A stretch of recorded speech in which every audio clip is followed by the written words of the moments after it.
Salmo 104, do verso 27 até o 30, a gente lê assim: Todos eles dirigem seu olhar a ti, esperando que lhes dês alimento no tempo certo. Tu lhes dás e eles o recolhem, abres a tua mão e saciam-se de coisas boas. Quando escondes o rosto, entram em pânico. Quando lhes retiras o fôlego, morrem e voltam ao pó. Quando sopras o teu fôlego, eles são criados e renovas a face da terra. Esse trecho do Salmo 104, ele lembra mais uma vez um trecho de Gênesis capítulo 1. Aqui no Salmo 104, ele coloca numa sequência o verbo Natan, o verbo Ahal e a palavra Tov. Natan significa dar, Ahal significa comer e Tov significa algo bom. E essas três coisas conectadas aparecem lá em Gênesis capítulo 1.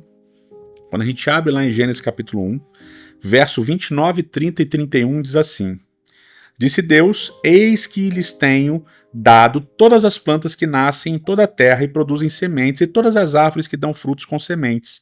Elas servirão de alimento para vocês, e também dou os vegetais como alimento, e para tudo que tem em si fôlego de vida.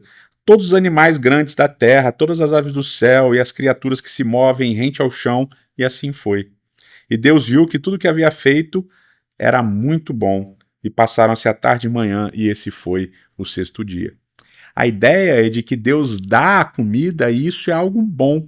E o Salmo 104 retoma exatamente essa ideia de que existe uma teologia da comida que é construída a partir de Gênesis 1, desses versos que a gente leu. Essa relação é bonita porque existe um mito da criação babilônico em que Marduk vence uma guerra com os deuses e, para agradar esses deuses, ele cria um ser humano, um ser bárbaro, e esse ser humano ele tem uma função, que é recolher comida e alimentar os deuses. Mas no relato bíblico não é o ser humano que alimenta os deuses, pelo contrário, é Deus que alimenta o ser humano e que alimenta toda a criação.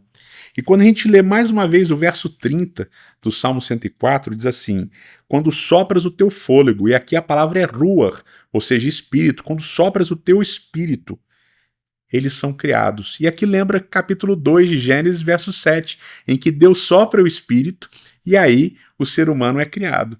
Mas aqui existe ainda um outro detalhe, porque no capítulo 104 de Salmos, verso 30, a última frasezinha diz assim: E renovas a face da terra. Ou seja, aqui o salmista ele conecta a criação do ser humano através do Espírito de Deus com a produção da terra. Ou seja, Deus não somente cria a vida, Deus sustém a vida com a comida que Ele dá generosamente.